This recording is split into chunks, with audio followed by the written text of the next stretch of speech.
रहा, हम दरवाज़ा पीटने लगे, खोल दरवाज़ा, खोल खोल। बहुत टाइम बाद दरवाज़ा खोला है और फिर दरवाज़ा खोलने के बाद में जो लड़की उधर बिस्तर पेटी के ऊपर ऐसी पड़ी रही और कपड़े इसके उतरे रहे भैया। फिर इससे पूछे तो जब ऐसे बताने लगी कि मेरे ऐसा तेल का डाला, वो अपने भी फिर वो खुले शब्द में खुद बता रही लड़की। संस्कार धानी एक बार फिर से शर्मसार होने को मजबूर है।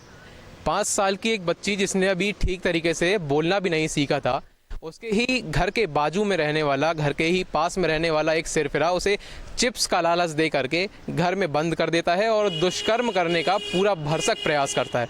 लेकिन गनीमत रहती है कि उस बच्ची की माँ उसे बचाने में सफल रहती है। दरअसल ये और उसके बाद में मामला तब बिगड़ता है जब देखा जाता है कि पीड़िता की मां और उसके परिवारजन थाने के बाहर पहुंचते हैं, थाने में पहुंचते हैं। उन्हें 3 घंटे तक थाने में बिठा करके रखा जाता है, उनकी एफआईआर नहीं लिखी जाती है।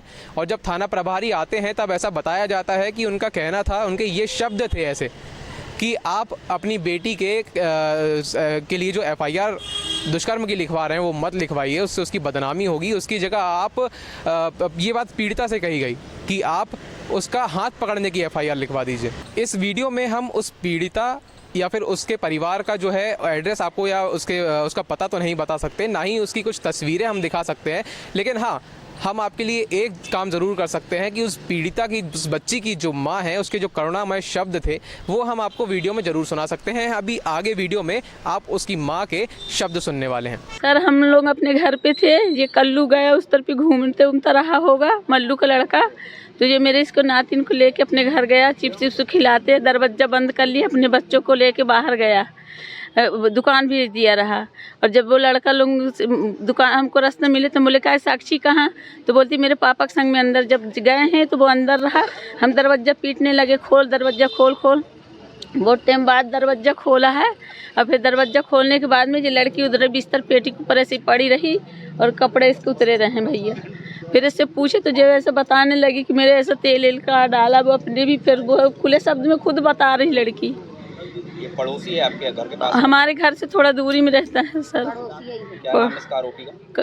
कल्लू नाम है। और नाम का है भैया? शिव कुमार जी उनके चाचा है। अभी जो आपने वीडियो में शब्द सुने हैं ये उस 5 साल की अबोध बच्ची की माँ के शब्द हैं, जिन्होंने स्पष्ट रूप से बताया कि उनकी बच्ची के साथ में क्या कृत्य जो है वो आरोपी करने वाला था। फिलहाल इस पूरे मामले को जब ध्यान में लाया गया, मामले में लाया गया, क्योंकि पहले देखा जा रहा था कि एफआईआर नहीं लिखी जा रही थी, पीड़िता के परिवार को परेशान किया जा रहा था। फिर जब जाकर के नोकझोंक होती है, पीड़िता के परिवार यहाँ पर आते हैं, सभी लोग आते हैं, सभी सदस्य मिलकर के जब थोड़ा बहुत हंगामा करते हैं तब जाकर के यहाँ पर पुलिस बल लगता है। पुलिस बल के साथ में सीएसपी भी आते हैं और उनके साथ में ही एसपी भी इस मामले को लेकर के संज्ञान में लेते हैं। इस पूरे मामले को लेकर के आरोपी की गिरफ्तारी कर लेते हैं और पॉक्सो एक्ट के तहत आरोपी के खिलाफ में कार्यवाही भी की जाती है। लेकिन देखा यहीं पे जा रहा है कि थाना प्रभारी जिनके द्वारा ये कहा गया था, ये शब्द कहे गए थे, ऐसा बताया जा रहा था कि आप एफआईआर मत लिखवाइए, दुष्कर्म की एफआईआर मत लिखवाइए, हाथ पकड़ने की लिखवा दीजिए। उस थाना प्रभारी को जो है जबलपुर एसपी आदित्य प्रताप सिंह के द्वारा पुलिस लाइन में अटैच कर दिया गया है। ये पूरा मामला जबलपुर के घामापुर थाने का है। जब लगभग बताया जा रहा है 22 फरवरी की शाम 6 बजे पीड़िता का पूरा परिवार मेरे पीछे जो अभी आप थाना देख रहे हैं घामापुर, यहाँ पर आया हुआ था। उसे 3 घंटे तक बिठा करके रखा जाता है। जब पूरा मामला गर्मा गर्मी का माहौल बन जाता है, मामला तूल पकड़ने लग जाता है, तब जाकर के कार्यवाही की जाती है, आरोपी को पकड़ लिया जाता है। और आज के दिन, आज 24 फरवरी है, आज ही जो बताया जा रहा है लगभग सुबह के समय जो थाना प्रभारी हैं घामापुर के प्रमोद साहू, उनको पुलिस लाइन में अटैच कर दिया गया है।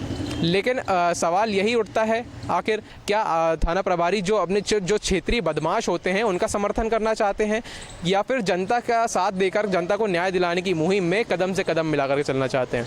क्योंकि ये देखा जाता है कि अक्सर जबलपुर के ऐसे कई थाने हैं और उनमें कई थाना प्रभारी है और कई थानों की पुलिस ऐसी है जो शिकायत लिखने में आनाकानी करती है और एफआईआर नहीं लिखी जाती, जिसके कारण कई बार पीड़िता को जो है न्याय नहीं मिल पाता है। फिलहाल जबलपुर के नए आईजी ने अभी यहाँ पर कमान संभाली है शहर में, और अभी उन्होंने जो है कल ही एक कॉन्फ्रेंस रखी थी जिसमें तमाम बड़े पदाधिकारी पुलिस के शामिल हुए थे।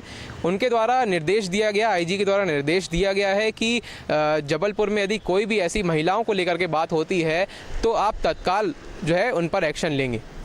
लेकिन सवाल आखिर वहीं उठता है कि क्या जनता की परवाह करने वाले, जनता के रक्षक अगर जनता के ही अहित करने पर उतारू हो जाएंगे तब क्या होगा।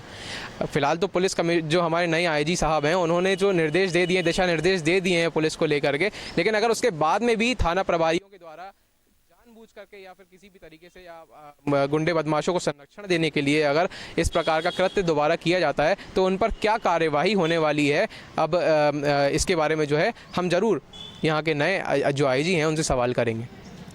कैमरामैन राजेश के साथ अनिमेश मिश्रा की report, the look news, Jabalpur.